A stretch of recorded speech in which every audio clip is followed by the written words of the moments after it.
The opinions expressed by the host and guests in this show are not necessarily the views of Children's Health Defense.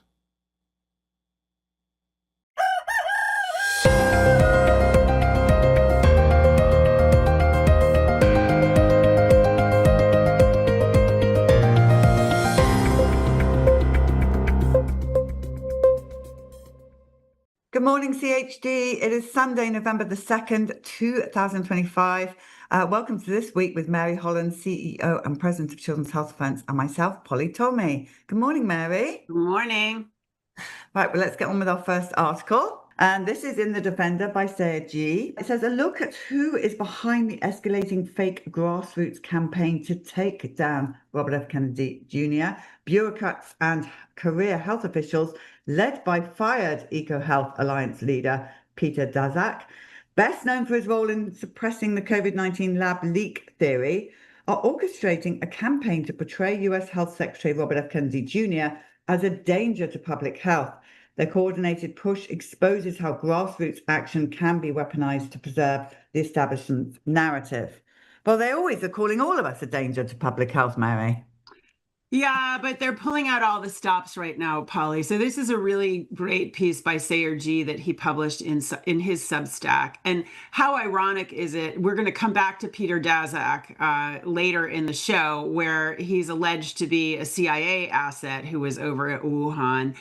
This is the guy who was absolutely instrumental in the cover-up that the SARS-CoV-2 was zoonotic origin from bats 1,000 miles away from Wuhan. This is the guy leading a grassroots effort. I mean, it's absurd. There's a lot of these pop-up groups. They're going to have this big march on November 5th, March for Health and Science. This is retaliation of the establishment. This is kind of the defense of the old order. And what we need to clearly understand and articulate is that this is really about MAHA being for open debate and individual rights, no medical mandates, versus a technocratic elite where no dissent is possible, right? It has to be establishment science. It has to be white coats. It has to be mandates. It has to be shutdowns, lockdowns, et cetera. It's really important, and we're coming to a head on this. I think I've said that before. One of the extraordinary things to me in this article by Sayer G was a journal that I used to think was reputable, The Nation. It says RFK Jr., American psycho. So they're totally equating him with a crazy person and with fascism and with all kinds of destruction. I mean, it's just, it's pretty extraordinary. But that's because he genuinely, and bringing truth and science and transparency to what's going on, he truly does threaten this multi-trillion-dollar industry worldwide. It's so interesting to me. So they want to do a march for health and science. Well, we'll march for health and science. We're not against science. We're against, no, of course not, science. Polly, we are for science. As Bobby said, we are for gold standard science. We are for where the science leads, not what the pharmaceutical corporations will permit. We are the standard bearers for science. But they call what they've been doing for decades science. They call it health. But over 50% of American kids have a chronic health condition. Over 70% of Americans, 70% of American youth cannot qualify for the military based on mental and physical conditions. So they have to justify why it is that the health and science they've been backing is so great when we're all so sick and we spend more than any other country. They don't have the goods on their side, Polly. They don't. But this is a retrograde action. This is a rear guard action to get rid of Bobby Kennedy before he makes the changes that he's working on permanent. And we can understand it. Jobs are at stake. Billions of dollars are at stake. Liability is at stake, Polly, as we'll talk about later in this show. There's a lot at stake. I can understand why the old guard is going to fight tooth and nail right now, because when they lose this fight, and they will, real change is going to happen, and real change is going to mean a lot of things are going to, things are going to change. People are going to be out of companies. They're going to be out of government jobs. There's going to be court cases that couldn't have ever happened before. So Brenda Belletti here in The Defender. Top HHS advisor fired, claims agency insiders trying to overthrow Robert F. Kennedy Jr. The US Department of Health and Human Services abruptly fired Stephen J. Hatfield last weekend, citing misrepresentation of his role and poor cooperation with leadership. Hatfield alleged agency insiders were leading a coup against RFK Jr., while others raised concerns about Hatfield's honesty and professional conduct. What happened, Mary? No idea, Polly. And of course, there's tensions in any administration. I don't think we know what the story was here. It sounds like we just don't know. It sounds like there were real issues with his truthfulness. It also sounds like there's tensions within the administration. We don't know what happened. And I don't think it really matters in the big picture, to be honest with you.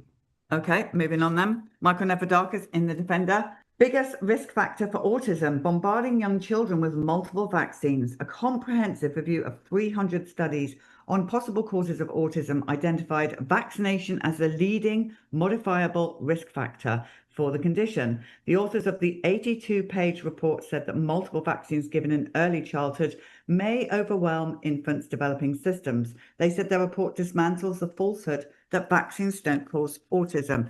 And we had Nick Holsett on, and we had Andy Wakefield and Brian Hooker on Wednesday. So we've really gone through this week at CHD TV, and it's amazing work. Yeah, it's fantastic work that was funded by the Bia Echo Foundation that Nicole Shanahan funds, and it went to the McCullough Foundation, Peter McCullough's group, and this is a fantastic study. So it's a meta-analysis of 300 studies, and it finds that 80% of the causation for autism has been driven by vaccines, in particular, what they call cluster administration, the MMRV, and getting 5 vaccines in one day. As Brian Hooker says, this demolishes the idea that the increase in autism is due to quote unquote better diagnosis. And John Gilmore is quoted here saying that, the word autism now has been expanded so vastly, Polly, that it's pretty much a meaningless diagnosis. And I'm quoted in this article, and I stand by this. We have to take our kids' health into our own hands. We can't wait for our state to say, oh, yeah, vaccines do cause autism 20 years from now. Hopefully we're closer than that, but it could be 20 years. We don't know. In the meanwhile, you've got to take this real science based on 300 studies of credible people who put their names on the line on this to heart. And it says vaccines, early childhood and in infancy are what is driving autism. And then we go take that information and get to those young mums. So everybody listening, you can share this. Share it. And, it's an 82-page report, Polly. It's a very, very thorough work. And again, it's not just this work in isolation. This is echoing the work of Toby Rogers from his dissertation almost 10 years ago. It's echoing the work of Brian Hooker and Robert Kennedy in their book, Vax Unvax, Let the Science Speak. This is consistent. This is not, some flaky idea out of nowhere. This is what the science shows. And I'm so grateful to those that are, just continuing to make this absolutely unambiguous, absolutely unassailable. Vaccines are the driver of the autism epidemic, full stop. Yeah, and as we talked about on Wednesday, no one is saying or ever has said that vaccines are the only cause of It's not the only cause. Polly, you and I both know families who've never vaccinated their children, often who have profound autism. There definitely are other roots, sadly, of other toxic exposures. That's why we at CHD are not just focused on autism. We're focused on all of the toxicants and all of the chronic diseases for children, because it is a spectrum. It's not just one thing. It's not just the vaccines. It's not just autism. It's ASD. It's, it's spectrum. It's ADHD. It's asthma. It's diabetes. It's juvenile cancer. There's so many things that and it's the fluoride, it's the glyphosate, it's the vaccines, it's the geoengineering. That's why we are the way we are. We look at a broader scope of problems, toxic exposures, and a broader spectrum of all the ways that these can affect children.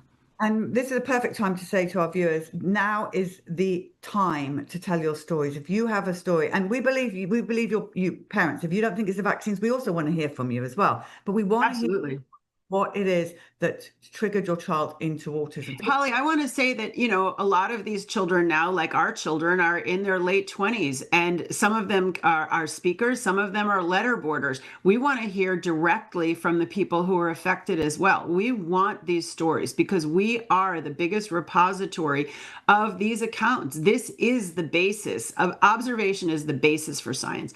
These observations of people's own experience are really important. So we're grateful for anybody who comes forward to tell their story. Absolutely.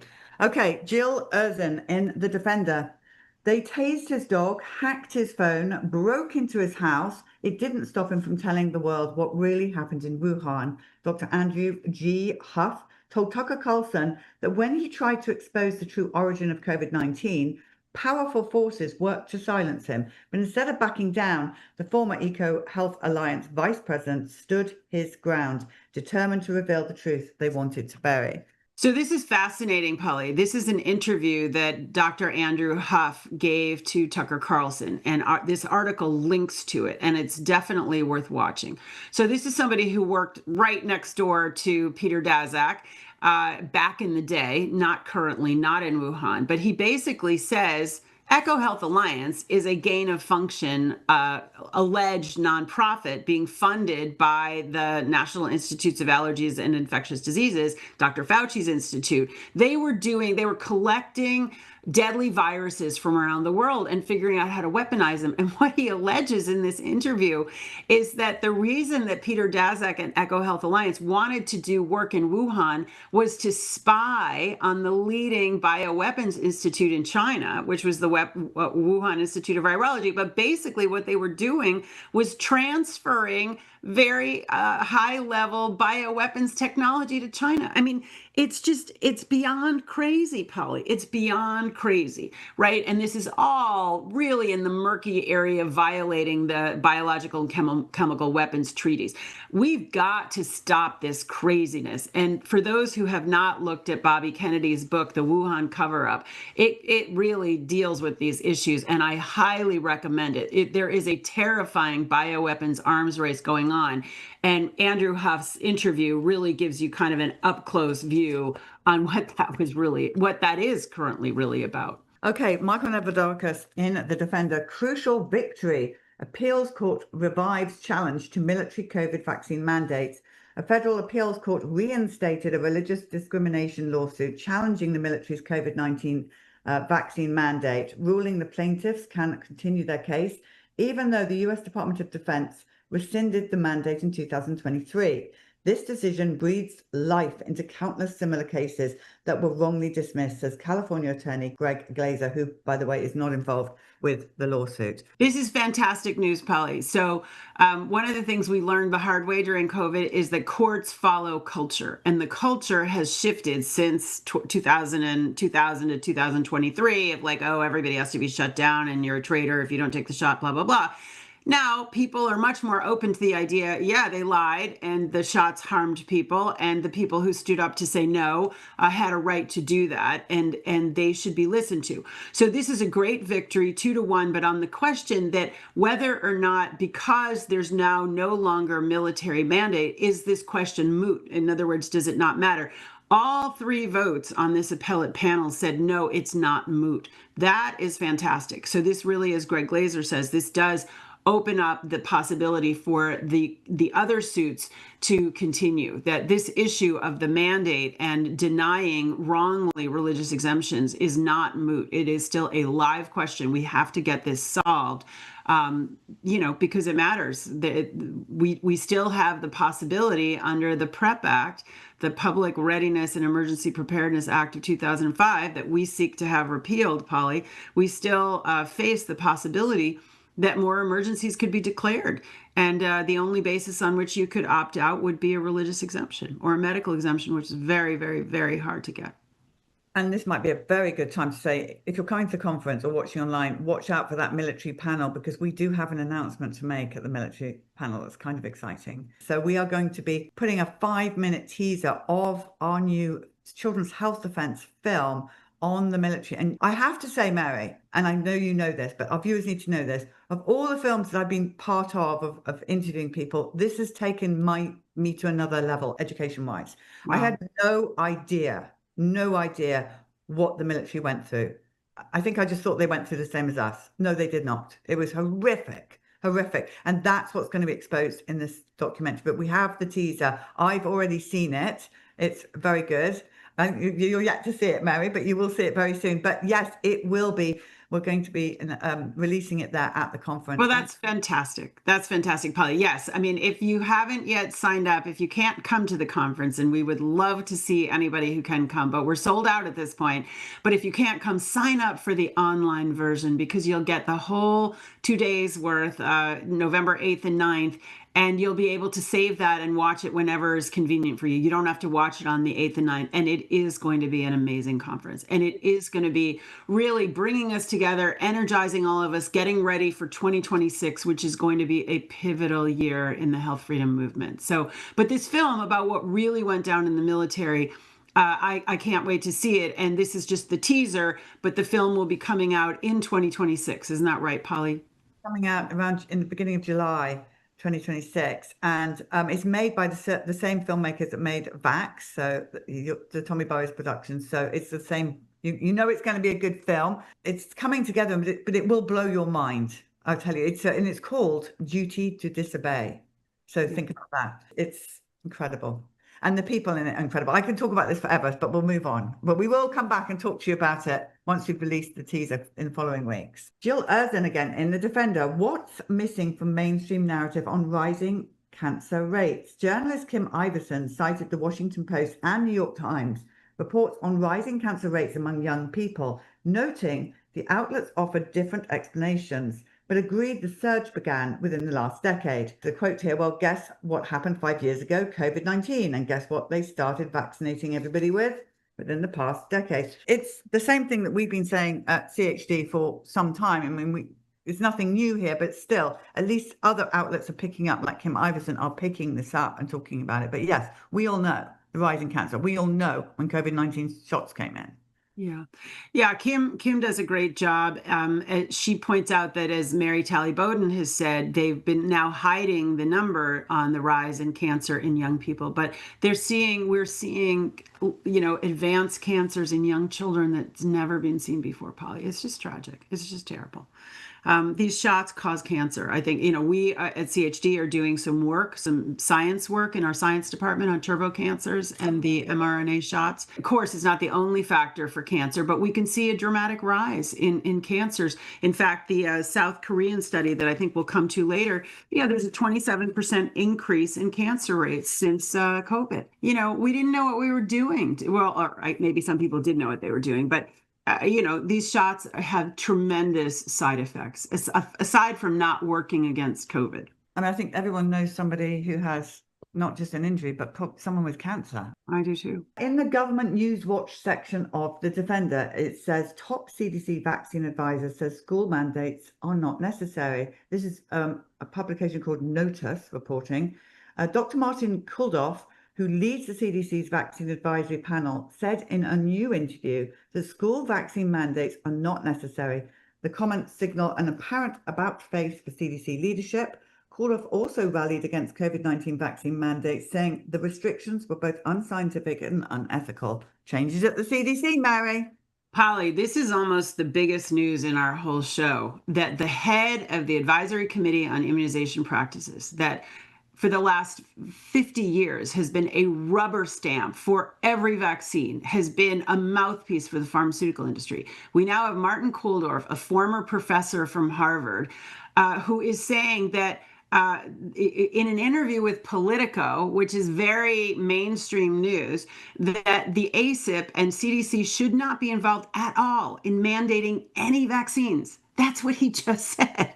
I can't begin to tell you how earth-shattering that is in the world of vaccines. That is just earth-shattering, and it's fantastic news because it's exactly right.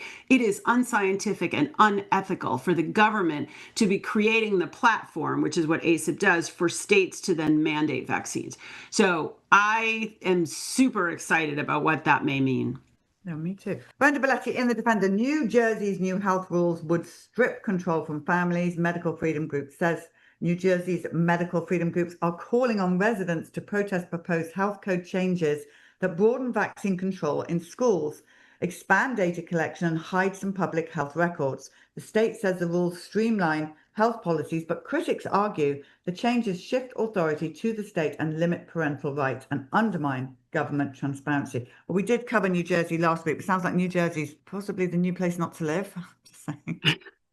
Well, Polly, it was a knockdown, drag out fight. We call it the Battle of Trenton in 2019 and 20 to preserve the religious exemption, and it was preserved. And this is essentially by, pro-vaccine zealots. This is a workaround. And so they're trying to create greater legislative, basically Department of Health administrative rights to expand vaccination. And this is very threatening because basically right now, no private school has the right to deny a religious exemption, just sort of saying we don't take them. No private school has the right to say you must be vaccinated to come to the school. And they don't automatically collect vaccine data. What these new rule changes would do would be to increase surveillance and basically disallow private schools from granting religious, or not disallow, but encourage private schools not to accept religious exemptions. So this is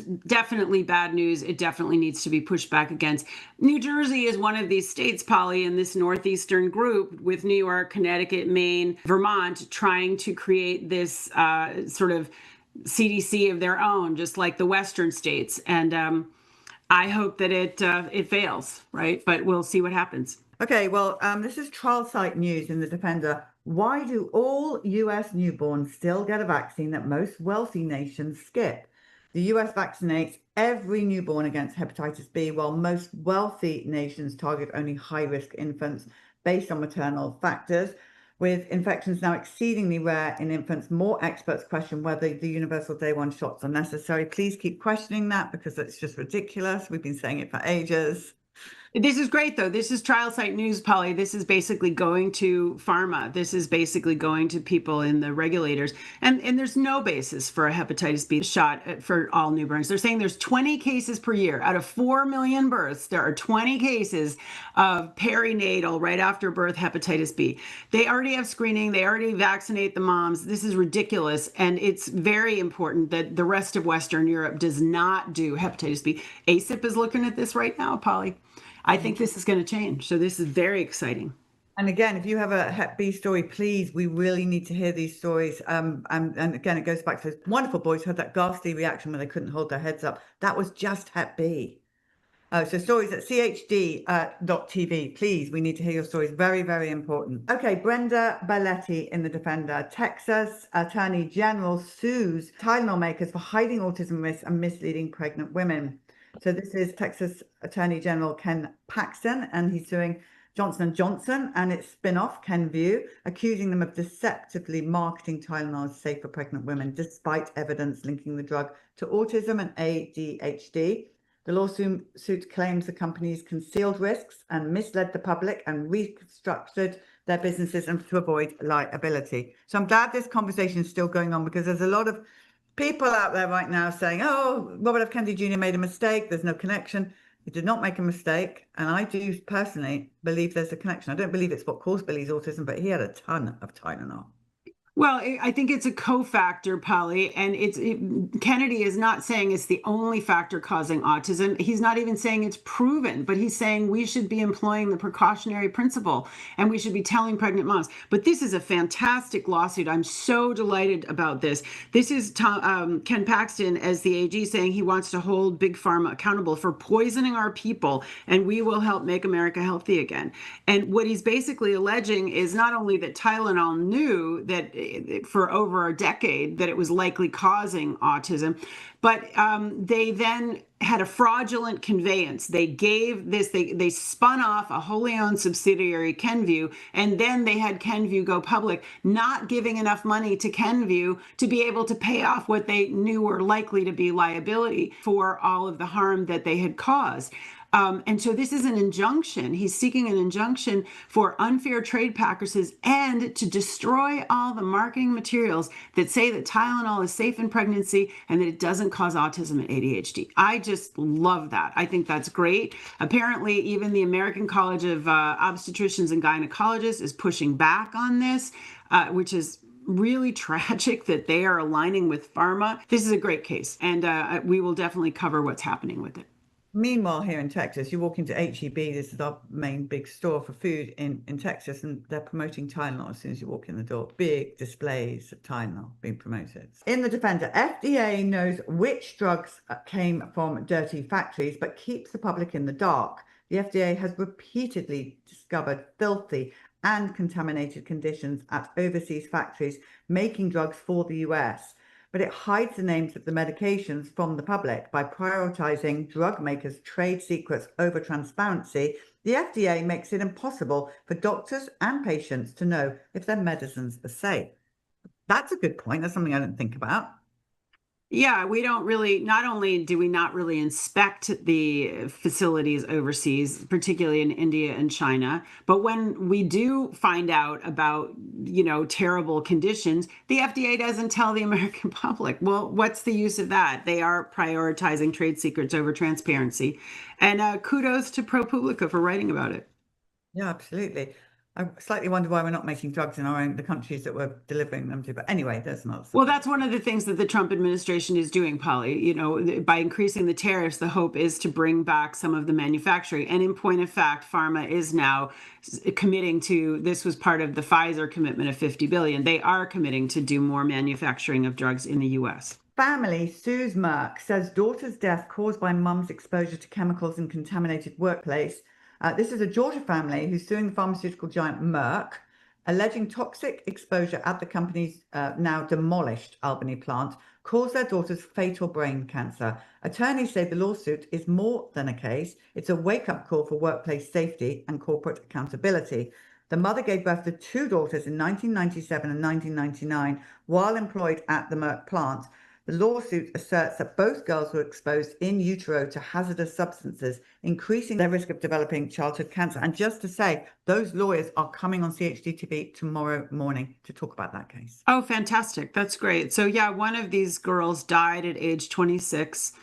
There's good reason to think it's a pediatric brain cancer that related to the manufacturing and the chemicals that were being used in the plant at that time: benzene, toluene, formaldehyde, methanol, cyanide. They were manufacturing Zocor and Prilosec, two big Merck drugs.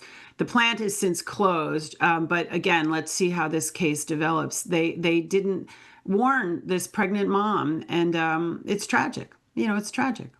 It is tragic. Another thing that Big Pharma are responsible. I mean, the list goes on and on and on. Yep, it does. We'll get that interview tomorrow. You'll be able to hear that live. A 12-year-old died by suicide 3 weeks after starting Prozac. The mother blamed social media and antidepressants.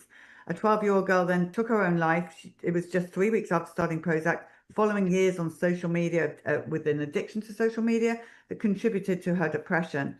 Her mother, Sharai Gad, has joined a lawsuit accusing TikTok, Snapchat, and YouTube of targeting vulnerable children with harmful content. This is really sad. 12 years old, so young. What is a 12-year-old doing on Prozac? Polly, it's a tragic story. This girl, these social media platforms are intended to be addictive. So this 12-year-old had gotten onto TikTok and Snapchat and YouTube, and she got onto harmful content, and the girl became depressed because being on social media all the time is not as fulfilling as being in touch with real people and having real friendships. So this girl was depressed. The mom basically didn't know what to do. She did not want to put the child on SSRIs, but this is what was recommended to her. The girl at the first dose wasn't doing well, so the mom thought it was 10 milligrams, but it actually was 20 milligrams. And then the girl commits suicide. She tries to commit suicide. And then there's this horrific story of the girl going to the hospital. The hospital kind of doesn't care. And Polly, we see something very similar to what we saw in COVID. We saw a hospital protocol that gave her fentanyl, propofol, and Levophed. And she went into cardiac arrest and she died. It's really a horrific story. And we in our electromagnetic radiation group are very focused on how these social media are intended to addict children. So some of the defendants in this case are the social media. And also they quote Dr. Whit During, somebody who's really involved in this sort of transforming mental health. If you're on these drugs, Polly, if you're on an SSRI, you are more likely to commit suicide than if you're not on these drugs. How ridiculous is this? You take these drugs to overcome your depression, but you're more likely to commit suicide or homicide. I mean, it is crazy. And This case, I'm glad that this mom is bringing this case. It's really horrific what is being done right now to kids. It is horrific. And this addiction to the screens is horrific. We have so many It people is. more on that. They want help. They don't know. I know. Yeah, we're going to be doing more in that space, Polly. We're going to have more tools for parents and kids on how to get off of this addiction. But, for starters, just get outside, get off the phone. But this girl apparently said, my mom would take my phone away, but I would sneak back to get it. It's an addiction. It's a serious addiction. And these platforms are intended to be addictive, Polly, and they're intended to be addictive to children. So we have to do something about this. We're hearing from these mothers that places like churches or play centers or wherever they go, they're using the same technology to keep the children quiet rather than playing on playgrounds or like we used to do. And so they need to be pulled up too about the dangers of screen time. Okay, we hear you out there with we're going to do something about it. Okay, Dr. Joseph McCullough in The Defender. Untold risks, what antidepressants during pregnancy may be doing to developing babies. Antidepressants used during pregnancy disrupts fetal brain development and increases the risk of long-term mental health problems in children. Major medical organizations and media outlets continue to downplay these risks, leaving many mothers unaware of safer alternatives. And I can tell you, Mary, there's a lot of the young mums that are on antidepressants while they're pregnant because they're told it's completely safe and effective. This is a good article that goes over a lot of natural strategies. Good diet, good sleep, get outside, sunshine, exercise. There are important natural strategies, and just basically discounting this idea that it's safe and effective to take drugs during pregnancy. Michael Nevadakis in The Defender. Lawsuit targeting decade-old journal article triggers renewed scrutiny of fraudulent scientific studies. The lawsuit aiming to retract a 2001 article that falsely claimed the antidepressant Paraxetine or Paxil is safe has renewed interest in cracking down on fraud in scientific and medical publishing. Study 329 is a shameful example of scientific misconduct that led to a horrible catastrophe, says Children's Health Defense Chief Scientific Officer Brian. Look, again, more on antidepressants. We're doing a lot on antidepressants, exposing it. Good. Well, which is good because kids are the ones who are put on this. So this was a study 20 years ago about Paxil, saying that it was effective when GSK, the manufacturer, knew it was not effective. But they hired ghostwriters, they published it anyway, and then kids have died of suicide from these things. And so I'm very grateful that this lawyer is bringing this case to get it retracted so that people aren't misled. People have been, this journal, the American Academy of Child and Adolescent Psychiatry, owned by Elsevier, they published this and they also colluded. They knew that this was false information, but they get money from GSK too. So the good news, Polly, in so many of these stories is we're exposing the corruption. We're exposing the profound harm that this corruption is doing to children. It's bad news that this has happened, but it's good news that it's being exposed, because once it's exposed, like here's this lawsuit to retract this thing. We're going to talk next about another lawsuit against Johnson & Johnson. Pharma is starting to be held to account, and that is amazing news. Well, this article, Johnson & Johnson ordered to pay $966 million to a family of a woman whose deadly cancer was linked to baby powder in the largest settlement yet awarded in a mesothelioma case against the company. An LA jury awarded this huge sum to the family of the woman who died in 2021 from mesothelioma, a rare and aggressive cancer linked to asbestos exposure. The family alleged Johnson & Johnson's talc-based baby powder products contained the asbestos that caused the cancer. I didn't know there was asbestos. Stay away from the Johnson & Johnson baby powder. We've had so much on this. Do they even still sell it? No, they don't sell it in the United States. They sell it, but they don't use talc. They now use cornstarch, and that's a big difference. But for many years, they speculated. They tried not to know that the talc had asbestos in it, and then knowing that, they targeted African American women as their sort of target market. And so they knew that this contained asbestos. They knew there was a strong association with mesothelioma, and they did nothing. And so in this jury, it's a small amount of money that was awarded for compensatory damages, 16 million for compensatory damages, but 950 for punitive damages. Probably punitive damages is when a jury says that this shocks the conscience, when it is absolutely outrageous what the defendant has done. That amount of money probably on appeal will be lessened.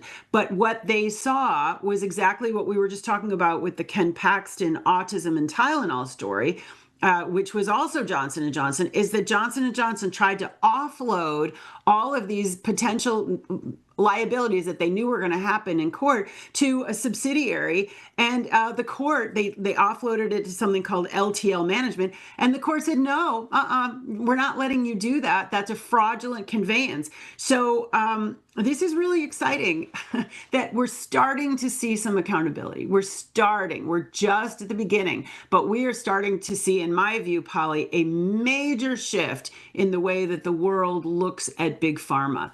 And how they have run their businesses for a long time. We're going to see a lot of you at the conference in a few days, not long to go now. Just to say also, the temperature has suddenly just dropped in Austin, which you'll be actually pleased to know. It was boiling, and it just the last few days, it's dropped right down. We're cold here. You guys, you won't be, Mary. It'll be nice and warm. Sounds good. It's going to be great to see everybody. So see you in Austin, and we'll see you next week as well. We will still we'll still do this for sure. Certainly will. So now we're going to go to our geoengineering report and then our story of the day. So pray big, stand firm, never settle. Mary and I'll see you very soon. I'll see you tomorrow. Good morning, CH. Bye, everybody.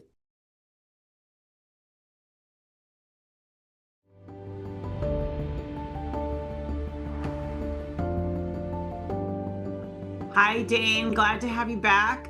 And we're here to talk about a few different issues related to geoengineering. So the first one is that a map of the United States again shows tremendous abnormal heat on the West Coast and abnormal cold on the East Coast. It's a real departure from what should be normal.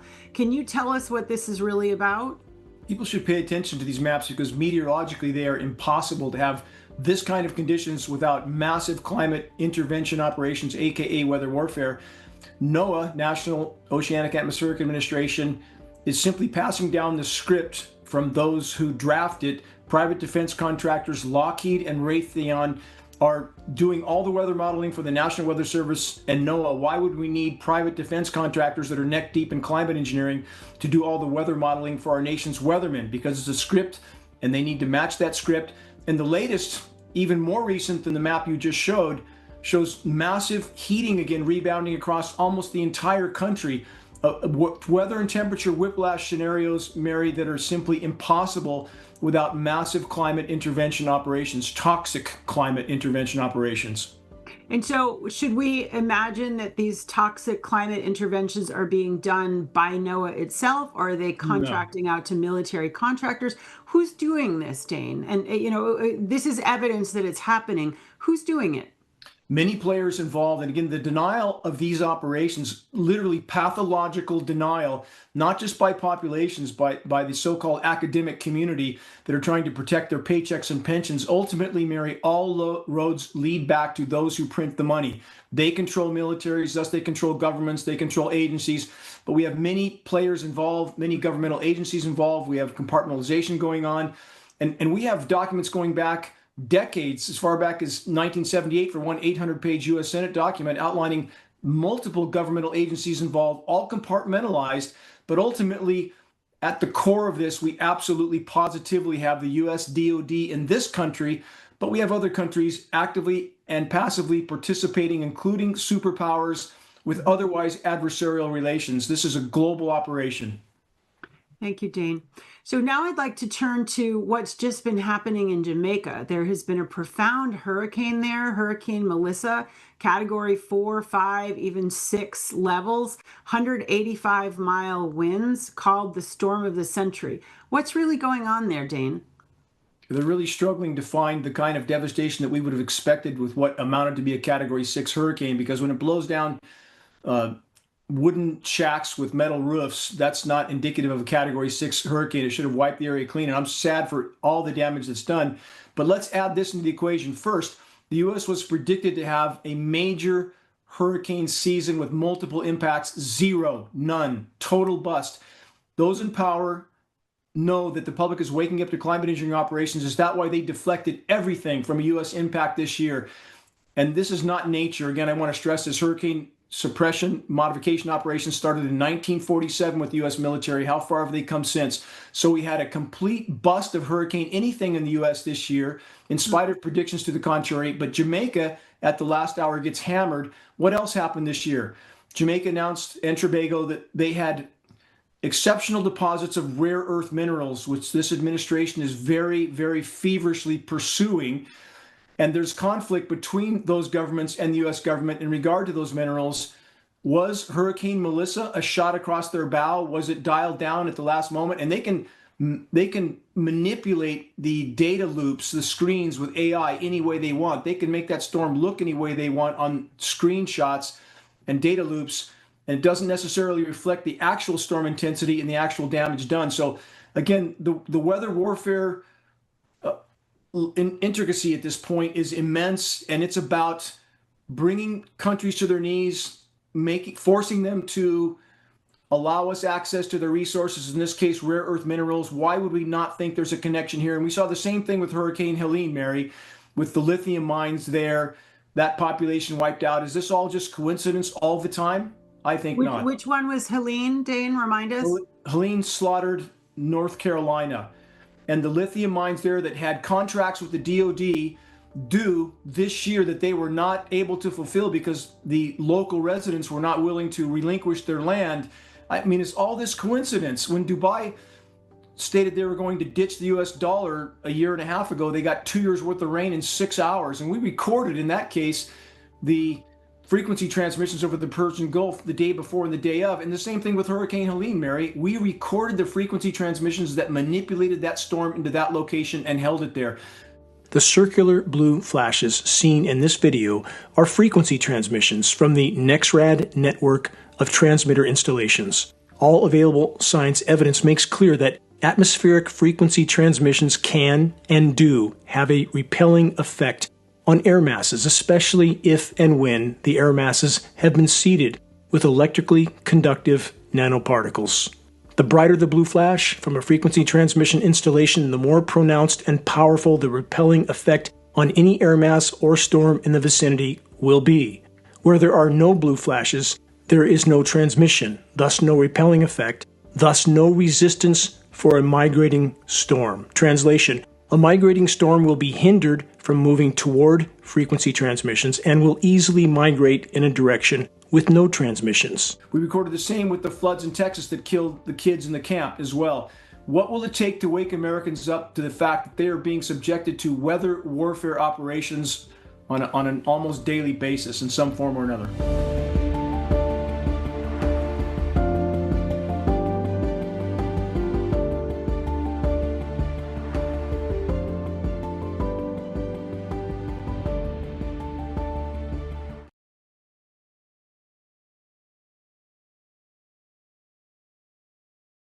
All right, well, we are live. Yes, we are.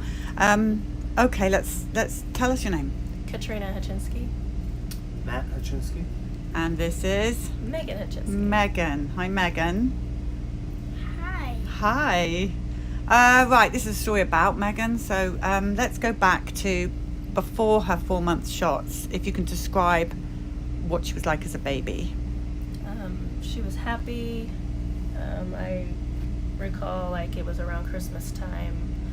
She was in her little jumpy thing that we hang from the wall, and she was making Zerberts and jumping up and down and smiling. She would always make good eye contact and Zerberts, and she was sitting up and playing with toys, and She was advanced. yeah. And so, what did you have because she's the third, isn't she? So you'd obviously vaccinated your others. Mm-hmm. Did you ever talk about vaccines being an issue? No. You just... Not until after the fact. No, I know, as always, yes. So you took her in for a 4-month shot. Mm-hmm. And what happened? Do you know what she got? She got just the group shots that they give for 4 months, and I know one of them was the DTaP. Of course. And what happened after that? It was relatively like 20 days after the shots that I was rushing off to work and took her to daycare, and it was that afternoon that she lays down for a nap, and she was given her bottle and laid down for a nap, and she usually sleeps for an hour, but the babysitter said that she saw her moving around and went to check on her and realized that she was seizing, and waited for her to stop, and then had to resuscitate her and call 911 because she had stopped breathing. Wow. Okay, so you then joined when she was in hospital? No, they called me at work and told me I needed to meet her at the emergency room, and when I got there, I had called him to meet me there too, but when I got there, her eyes were closed, she was screaming, her limbs were purple. Obviously, she'd been without oxygen for a while. They were drilling into her shin bone to give her... Into her where? Into her shin bone to give her medication as quickly as possible. They do that into the bone marrow, I do believe. Mm-hmm. I forget what that's called. Yeah, so then they were life flighted. She and well, just her Yeah. was life flighted from. We lived in Emporia, Kansas, about an hour and a half from here. She was life flighted to Children's Mercy. And I was unable to go. No one could go. No one could go, she was on her own. Yeah, there wasn't room, and they had to hurry.